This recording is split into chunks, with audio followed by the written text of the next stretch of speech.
तो आपको ध्यान रखना है राजनीति की कौन कौन सी इकाइयां हैं। इकाइयां सबसे महत्वपूर्ण हैं और इकाइयों के जो प्रमुख हैं या मुखिया हैं उनको क्या कहा जाता था, इसको लेकर भी प्रश्न काफी पूछे गए हैं। तो राजनीतिक इकाइयों में बात करें तो सबसे पहली सबसे छोटी जो इकाई है वह क्या है, परिवार। तो सबसे छोटी इकाई अगर बात करें तो इसमें आपको ध्यान में रखना है कि सबसे छोटी इकाई जो है परिवार थी। परिवार से मिलकर कुल बने, ठीक है, परिवार से लेकर कुल बने और कुल उसको लेकर ग्राम बने। जैसा कि ऋग्वेद काल में जो है आपका ऋग्वेदिक काल में देखें तो लोग कबीलाई जीवन जीते थे, कबीले के रूप में रहते थे। तो इस बात को भी आपको ध्यान रखना है। तो सबसे छोटी इकाई जो आपकी राजनीति की होगी वह कौन सी है, वह परिवार है। परिवार सबसे पहले राजनीति की इकाइयां देखिए। तो परिवार की अगर बात करें तो मुखिया, इसके जो मुखिया थे वह गृहपति कहलाते थे। घर का जो मालिक है, घर का स्वामी है या घर का जो पति है वह गृहपति। तो परिवार का मुखिया गृहपति कहलाता था और यह परिवार सबसे छोटी इकाई थी राजनीति की। उसके बाद में आप बात करें तो ये दूसरा ले लीजिए, ये पहला है, तो दूसरा, ये तीसरा है, ये चौथा है, ये पांचवा है। तो इस प्रकार देखें तो ये हम जो है नीचे से आपका ऊपर की तरफ चल रहे हैं।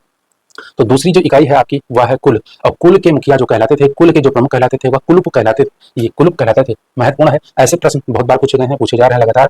अब इसमें अगर देखें तो पीसीएस वगैरह में आपका यही आपका जो है इकाइयां देखें उनको छोटे से बढ़ते क्रम की तरफ या एक अच्छे क्रम में, जैसे आपको ध्यान रखना है परिवार के बाद क्या आता है, कुल आता है, फिर ग्राम आता है, फिर विश्व आता है, फिर जन आता है। तो इस प्रकार से सेट करने को भी लेकर क्वेश्चन आया।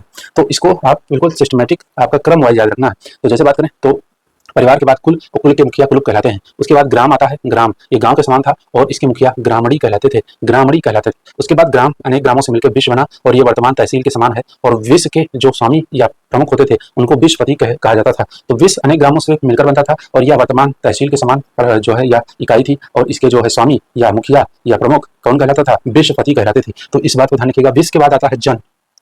जन जो आज वर्तमान में बात करें तो जिले के समान था और इसके जो रक्षक होते थे या स्वामी होते थे या प्रमुख होते थे इनको गोप, राजन या रक्षक कहा जाता था।